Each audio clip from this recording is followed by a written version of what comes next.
It is Wednesday on Daily Delivery. I am Michael Rand. Glad to be back for another day. Hope you guys are as well. Good show coming up. Got a lot of college football talk here in a little while with Randy Johnson from the Star Tribune. He'll join me to talk Gopher football. They are on a 2-game winning streak heading into home game this weekend against Illinois. Another winnable game after that at Purdue. Can they really get into the Big Ten race? Can they make themselves a factor, or are they going to be chasing and ultimately falling short still of that goal and still hampered by that Northwestern loss earlier in the season? We'll also get into the Michigan sign stealing scandal with Randy Johnson as well, so look forward to that in a little while. Got some thoughts on Twins broadcaster Dick Bremer here in just a little while, announcing his retirement after almost 40 years on the call with the Twins. An amazing, impressive run, 4 decades, almost 5,000 games for Dick Bremer, but he'll be transitioning into a new special role with the Twins, kind of an ambassador role. Some thoughts on that, especially as the Twins TV situation is uncertain in multiple ways now as well. First, though, what did I miss? We devoted a lot of talk on the first 2 regular episodes of the week to the Vikings.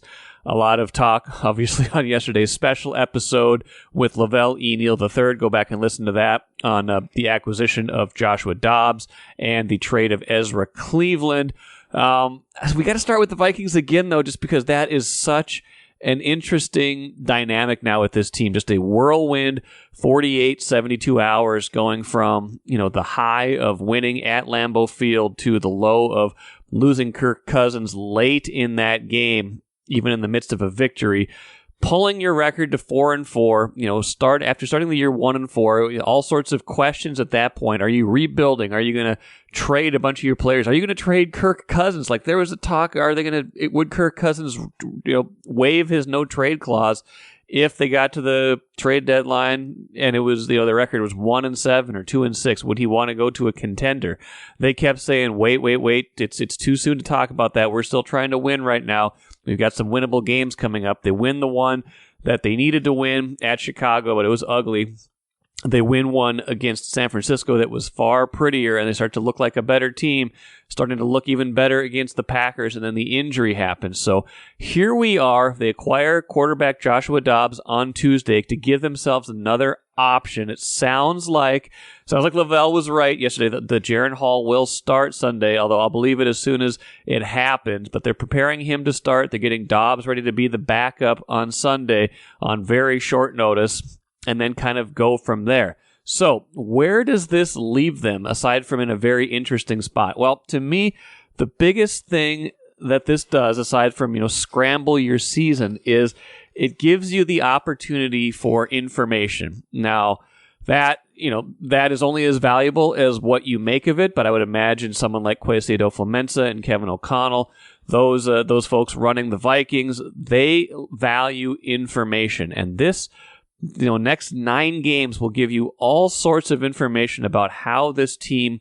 functions without Kirk Cousins. It will give you all sorts of information about how you could or should or will proceed at quarterback and beyond in 2024. What I mean by that is you weren't going to find out what life was like without Kirk Cousins before having to make a decision on maybe life without Kirk Cousins going into 24, because he is a free agent. Now, again, not how you have wanted it, not how you would have chosen to do it, but you will find out, what is it like to not have Kirk Cousins as your quarterback? How does this offense function without Kirk Cousins? You bring in Dobbs, a more kind of mobile, dual-threat quarterback who's got over 250 yards rushing this season, who's got 3 rushing touchdowns, who's rushed for like 5.5 yards a carry, someone who can extend plays, who clearly does not have the same, arm talent, does not have the same, ability to quickly go through progressions and find receivers that Kirk Cousins does, but someone who was having a pretty effective season as the Cardinal starter before being deposed a little while ago. You know, he was dumped from that spot, but he had been having a pretty decent season. He's 19th in ESPN's total QBR metric, which puts him slightly below the average kind of watermark for a starting quarterback, but to be able to get someone like that for what basically amounts to a pick swap, either a 7th-round pick or a conditional could be a 6th-round pick if Dobbs meets certain thresholds. All they gave up was a 6th-round pick. That to me says that you were able to kind of thread that needle. But besides the compensation, besides kind of this notion of a competitive rebuild, what you got was a look at potentially, at least in practices and probably at some point in games, what that kind of quarterback, what that style of quarterback looks like in this offense. Now, obviously, it's not going to be the same as if you had a full offseason, a full training camp to bring someone up to speed on how the offense functions, but at least gives you a look. Okay, what is it like to have this kind of quarterback in this system? How can you tailor that to this kind of quarterback in case you want to draft or acquire that kind of quarterback to be your quarterback going forward in 24? Same thing with Jaren Hall, their rookie. How does this look with a less experienced quarterback? How does this look with someone that you've drafted, with someone that you presumably like, but that maybe isn't quite ready to do everything you want them to do yet? How does this offense function in that reality? Same with Nick Mullins, veteran. How does this look if Nick Mullins plays a full regular season game? How does this function when you're trying to win games with a quarterback like that? Someone who's more of a traditional kind of pocket presence, someone who has -3 rushing yards for his career, not a mobile quarterback, but kind of more of a traditional passer, but not Kirk Cousins. How does this look with that kind of quarterback? Can you win with someone like that? I think that gives you a lot of information going into next year about how you should go about this process. And it's also very interesting because, the Cousins injury, the Achilles injury is a tough one to come back from, but it is, he will definitely do his rehab. I have no doubt in my mind that Kirk Cousins will come back and he will be ready. He will be able to get over this and be strong and things like that, that he will be ready for the 2024 season. How does this impact his free agency? Does it make it potentially even more likely that he is available to the Vikings, that he's available at a more reasonable rate because he's going to have to prove that he's going to be able to come back from this injury at age 36? It's a fascinating question, but in the meantime, you're going to get all sorts of information, and you might not like the information that you get in terms of the short-term results, and that's what you're going to have to live with. You might find out, hey, wow, Kirk Cousins was carrying a lot of the load here, and I don't know if we're ready to live life without him, and maybe we need to bring him back for the next, 1 or 2 years before we find our guy. Trying to imagine next year without him, even if you draft somebody, how that would look. Or you might find out, hey, another quarterback can plug and play into this system pretty quickly. We can still win games. We might not have to spend $40-45 million on a quarterback next season and beyond. We might be able to get by with, someone else until we find that kind of long-term solution. So you are going to get a ton of valuable information if you are the Vikings. You have given yourself a lot of different types of quarterbacks, a lot of different flavors of quarterbacks. The running style quarterback of Joshua Dobbs, the young quarterback in Jaren Hall, the kind of veteran, more pocket passer in Nick Mullins. You have a lot of options to choose from as you think about A, how you try to win this season, and B, what things look like going forward. So that to me is the fascinating piece going forward. I'm sure we'll talk much more about this still on Access Vikings today. We're going to hear from Jaren Hall out at Vikings headquarters today. We'll hear from Kwesi Adofo-Mensah. We'll hear from Kevin O'Connell. Have a notion that those guys might feature heavily in Thursday's daily delivery as well. But sorry if you're getting tired of the Vikings. The metrics, the numbers tell me you guys are not. So I'm going to keep talking about them until this is no longer the top story. But I think this is fascinating. I think that the idea of this being kind of information gathering mode, and I'm sure Kwesi Adofo-Mensah and Kevin O'Connell like that piece of it too, even if this is not how they would have wanted to get there. How can you make the most of this situation? And I have faith that they will. Grand Casino would like to take a moment and salute the true football fan. The passion, the hope, the anticipation, that incomparable feeling of winning. Grand Casino would also like to take a moment to remind you that you can find all that anticipation, thrill, and winning at Grand Casino. Grand Casino, let your story begin. Let's talk Gopher football, Big Ten football on Daily Delivery today with Randy Johnson from the Star Tribune. Randy, of course, covers the team. And Randy, we say every week that the Gophers have had a chance now to kind of get back in this thing, kind of change the narrative of their season if they can, if they can win, if they can do certain things. They obviously needed the one at Iowa 2 weeks ago that they got. This last one against Michigan State felt like it was more sure than that, more likely than that, and they delivered on that with a 27-12 win. So all of a sudden, Randy, they have to be feeling not only better about the way they're playing, but also, they have us doing some math on, hey, how viable is the path still to that Big Ten West championship? Yeah, it is interesting. A couple of wins will kind of turn your focus a little bit. They're obviously going to keep things in-house and, keep focusing on their one-game championship season each week. I understand that. That's a way not to keep the blinders on and not look ahead. But yeah, it's fans. We don't have to have those blinders. We can speculate and look ahead and all that type of thing. Fans, writers. Yep. They're in a much better spot than they were after that 52-10 loss to Michigan before they went on the bye. They've taken care of business the last couple of weeks. Winning down in Iowa, beating a beatable Michigan State team. Now, I think this week it ramps up a little bit with Illinois. Not a team with a great record, 5-3, but there's some talent on both sides of the ball there. So it's a team that has some things going against the Gophers. It's beaten them 2 years in a row, and under the Illinois coach Brett Bielema has yet to lose to Minnesota. Wow. He won 7 games as Wisconsin's coach from 2006 to 2012, and he's 2-0 against the Gophers as Illinois coach. So there's a little hurdle there to get over if they want to keep their season on track to stay in contention for the Big Ten West title. Right now, with Wisconsin's loss to Ohio State last week, there's a 4-way tie atop the Big Ten West. The Gophers, Wisconsin, Iowa, and Nebraska, all with 3-2 records. Gophers are the only team right now that controls its own destiny there. It'll be a tough destiny because if they win their last 4, they win the West. Right. Probably one of their last 4 is a trip to Ohio State. Yes. So, realistically, not going to put that one in the W column for them. They're going to have to, if they win their other 3 and get a little bit of help, they could get there. Brett Bielema gave PJ Fleck tips on how to beat Iowa. I don't think he's going to give him tips on how to beat Illinois, though. Oh, no, not at all. Aside from just winning, it feels like they have to feel better about how they're winning. I feel like the second half of that Iowa game, they got some things going with Ethan Kaliakmanis, their quarterback.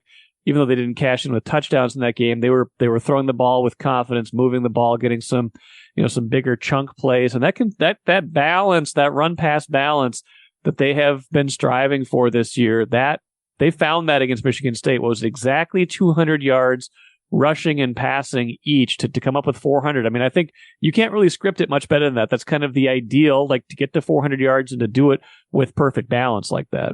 Yeah, and using their playmakers too. And the playmakers in this game were Daniel Jackson in the receiving game, and then everybody probably had this one on their bingo card.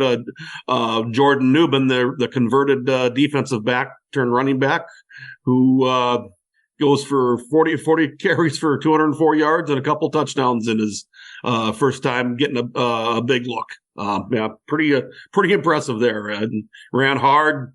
Delivered some hits and took some hits, and their backfield's a little bit pretty nicked up right now, and it kind of reminds me of 2021, and that's when they moved Jordan Newman over to tailback, basically to add some depth there. When that year Mo Ibrahim goes out early, and then you lose Bryce Williams, Trey Potts, and you turn to the freshmen and Bucky Irving and Kai Thomas, who no longer who entered the transfer portal after that season. So it's just they find somebody to run the ball. I guess it's a credit to their offensive line, their blocking schemes with receivers and tight ends too. It's they've been able to get it done. I was going to ask you, like, how have they been able to be so plug and play with, just finding a new people, step right up, get 100 yards, or in Newbin's case, 200 yards. Obviously, these guys have talent, or they wouldn't be on the field. They wouldn't be able to run for that kind of yardage. But it does feel like it's system wide when it's happened so many times now. Yeah, they're a run first team, and Brian Callahan, the offensive line coach, he's done a very good job with that group over the years. They're sending players in the NFL out of their line now. That hadn't happened in quite a few years. Added All-America center last year, and John Michael Schmitz obviously developed very well under Brian Callahan. I'd say you got to give a good chunk of the credit to the coaching, and of course to the players for the development too. That was a pretty special day for the Newbin family. I know you wrote about that a lot in your game story. It gave you a nice something different to kind of dig into and write about. But I mean, both those guys having such a huge impact. We've known Tyler's story, but then Jordan to emerge like that too. It's kind of a cool story. Yeah, it was kind of fun watching Tyler sprint down the sideline after his brother scored a touchdown, to join in the celebration. They're just two guys who have really, lunch bucket guys. They go to work, they work hard, and they put their heads down and just keep going. What do you think we're seeing with the continued development of Calic Manis? Was that his best game? Because it felt like if it wasn't, it was pretty close to it. Yeah, at stretches he played very, very well, especially the second quarter. He had some nice throws there. They had a couple drives. One led to a missed field goal, but then he had the touchdown drive just before halftime. A couple nice throws on that one. One to Brevin Spanford for a 30-yard gain. That's key, getting him going in there. Corey Crooms had a much better game. Daniel Jackson's been Mr. Reliable. He's obviously their go-to receiver. They do miss a guy like Lemeki Brockington a little bit. He had been coming on pretty good until he got hurt, knee injury. So they're I think if Ethan can be accurate, and he had the one bad pass, a bad read in the second half, and pretty much after that they shut the passing game down and ran the ball for 19 times, other plus 2 kneel downs at the end when they took the game over. But no, Ethan was much better this week, and he had his moment against Iowa too. So I think it's confidence with him. It's a repetition. It's just getting out there and doing it. We've seen it in the past. We saw it last year, especially in the Wisconsin game. He's got a nice arm. He throws a nice ball most of the time. So it's just kind of harnessing that in the right direction all the time. They're able to turn it over to the running game and just kind of play it out, largely because how well the defense has played. And, it wasn't a really threatening Michigan State offense, just like the week before against Iowa. But they've been playing very well lately. They kept them in the game early when they kept turning the ball over, holding Michigan State to field goals, limiting the damage on some short fields. I mean, defense, we saw what happened against Michigan. That's happened to a lot of teams. I think North Carolina, that was a disappointment. But really since then, if they're not playing an elite offense, they can be an elite defense. Yeah, I think so. And they do the defense works really well when the offense is running the ball like they did. Yeah. They and Joe Rossi will admit that, hey, we're a lot better defense when our offense is on the field keeping the ball and we're on the sideline. They're not going to score against us when we're on the sideline. Yeah, that's a good point. But they've been kind of stepping to the forefront, and all of it adds up to now, like you said, 3-2 in the Big Ten, 5-3 overall. Got us to the point now where we're kind of scoreboard watching. We know kind of what the path has to be for the Gophers, aside from pulling a pretty massive upset at Ohio State. It's winning the other 3 games, which is Illinois, at Purdue, and then home against Wisconsin in that finale. If they do that, the path is there. Doesn't seem like this is the week, though, that they're probably going to get a lot of help, although there is one game where they'll at least get some kind of help, right? Yeah, that would be Iowa against Northwestern. Northwestern is a game behind the 4 teams atop, but the Northwestern does have the tiebreaker over the Gophers now. And I don't think Northwestern is going to run the table the rest of the way, but no possibility they could. The Gophers finish 6-3 in their Big Ten schedule, and then Northwestern was 6-3. Northwestern would get the nod because of the head-to-head. So, but if Northwestern would take out Iowa, give Iowa a third Big Ten loss, that would be a thing in the favor for the Gophers. Then they because right now the Gophers have the head-to-head over Iowa and Nebraska. If they can, if they beat Wisconsin, if they win the next two, Illinois, Purdue, and then beat Wisconsin, they would take it. In that previous scenario, I talked about Nebraska. They do play both Wisconsin and Iowa, so their situation will play out too. Gophers have the tiebreaker over the Huskers, so. But yeah, the Gophers' most likely path to Indy, barring a colossal upset of Ohio State, is win against Illinois, Purdue, and Wisconsin, and then not have get to win a tiebreaker at 6-3 in the conference, and not have Northwestern in there. But if you have Iowa or Wisconsin in there or Nebraska, they would be fine if they beat Wisconsin at the end. Now, each of those teams poses a certain threat. I mean, Wisconsin's the team they still have to play, and that's the team with, a lot of the more recent pedigree. Iowa, still has that defense, and then, Nebraska has emerged. How do you kind of assess, like, which of those teams do you think is the one where you're like, I really want that team to take that next loss to make sure that's not the team that's coming down to, the last game or two with a chance to finish 7-2? I would say have Iowa take the loss to Northwestern on Saturday. They play at Wrigley Field. Then the over/under in that game is 29.5, which is evidently lowest in Vegas history, or at least recent history. So that's one where that would get Iowa out of the way to get them that third Big Ten loss, and then whereas they could not, they would not win a tiebreaker over the Gophers.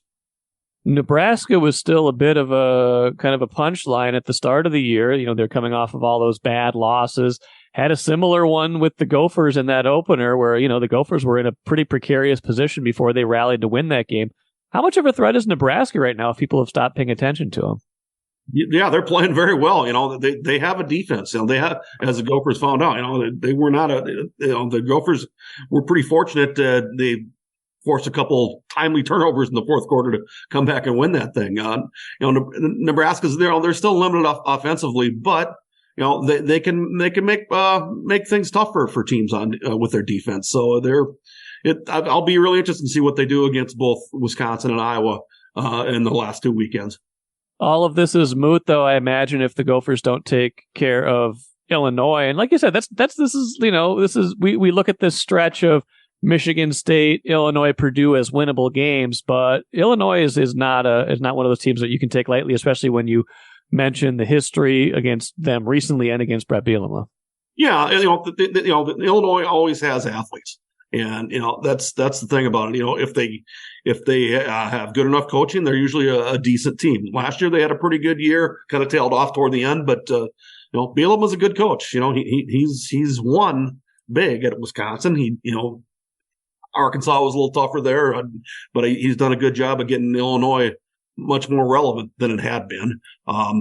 This is not one for fans that think that it'll just be a cakewalk through Illinois. I'm not sure there's any team that the Gophers can just think they're going to handle easily. We might have thought that before Northwestern and see what happened there. Randy, final thought for you. I mean, the big story in college football in the Big Ten right now is Michigan, this whole sign stealing scandal, everything. I think you wrote in your Insider last week that it touched the Gophers a little bit because there was that Michigan staffer, there was tickets for that 2021 game against Ohio State. What do you make of all this? And what have you heard? What do you know about all this? Just from what I'm reading and what you hear, it's a mess for Jim Harbaugh there. It turned out earlier this week that sounds like the contract talks with Harbaugh have at least been put on hold. And today was a really interesting development that this Connor Stallions, the staffer at the heart of this, there's supposedly a photo of him on the sidelines of Central Michigan, wearing Central Michigan apparel. With his notebook and everything, checking out Central Michigan's game against Michigan State from the Central Michigan sideline somehow. Wow. So and I don't know how verified this is yet, but there are stories out there, and I saw the photo, and it's like, yeah, okay, this guy, we'll see what comes of this, but it's just another interesting twist in this whole plot. But Harbaugh knew nothing of it. I wouldn't think so. Why would a coach know about that? Well, we'll see what eventually gets uncovered, and none of this is really going to affect this year, at least not in real time. None of these things ever get sorted out until 2024 at the earliest, right? That's the working theory, and that's kind of what I think. But the NCAA has already, they're up in Michigan checking things out, interviewing people. It's you wonder if all of a sudden the powers that be deem this as, hey, this is they're cheating pretty badly. That somebody needs some relief off this. Yeah, well. And it's almost like they're so good that they shouldn't need to cheat. Well, yeah, I mean, and I don't know, turn all their wins into forfeits this year, and the the Gophers' record suddenly looks a little better, doesn't it? Well, we do remember what it looked like watching it too. So. Yeah, that's true. We know. I don't think they needed any help beating the Gophers, but yeah, what a story. We'll be following that one in addition to the rest of what goes on in the Big Ten the rest of the year. Randy Johnson, appreciate it as always. We'll talk to you next week. Sounds good, Mike. Thanks a lot. Interesting perspectives from Randy Johnson. Always appreciate him coming on with me during the college football season. Interesting to me, too. Gophers only like a field goal favorite over Illinois. This is not a walkover game. This is a pretty even matchup in terms of talent. Gophers have had some close ones go their way. Illinois has had some close ones go against them, including, I think they blew like an 18-point lead or something like that against Wisconsin earlier this year. Could have had that win. That would change the complexion of their season. So do not take this one lightly. I don't think they would anyway, but do not take this one lightly. This is not a team that you can just expect to show up at Huntington Bank Stadium and beat. Maybe Michigan State was a little bit more of that variety. This is a different game, and the Gophers need to treat it accordingly, get bowl eligible, and get themselves truly into that Big Ten West picture, because you win this one, then you can see the Purdue game comes into focus, and then you can start to think, okay, just a little more help, and that Wisconsin game could be for the Big Ten West title. I think an unofficial theme of the show could be a time of change. This particular episode talked a lot about the transition from Kirk Cousins to different quarterbacks with the Vikings this year.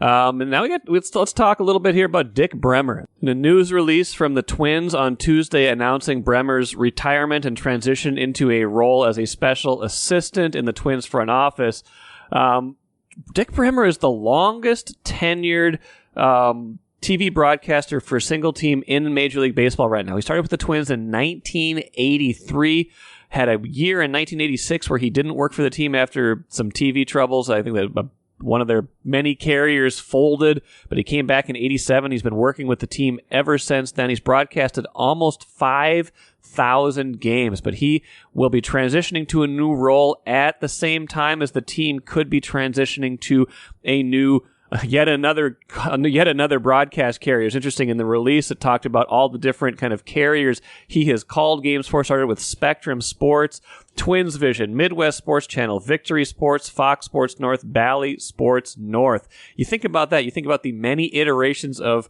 places you could watch the Twins over the years and how that has evolved, but how Dick Bremer has been a constant through all that. But if the Twins are going to change again next season, and it certainly is possible given the expiration of their Bally Sports North contract and the bankruptcy proceedings for Diamond Sports, that the parent company of Bally Sports North, he will not be accompanying them on that next part of their journey.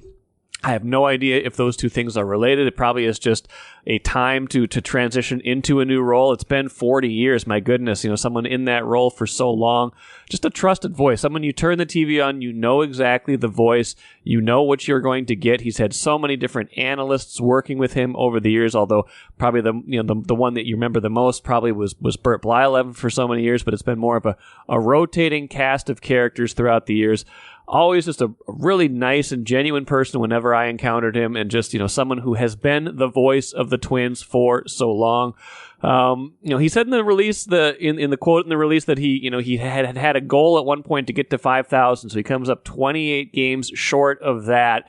But what a legacy, what a career, and a time of transition, a time of change for the Twins, both in terms of, like I said, who is going to be calling the games, and maybe, I think we'll find out probably sometime, in the coming months here. We'll certainly find out in the coming months, maybe even in the coming weeks, how, where the Twins will be heard and seen in 24 and beyond as they try to find a new solution that might not involve Bally Sports anymore.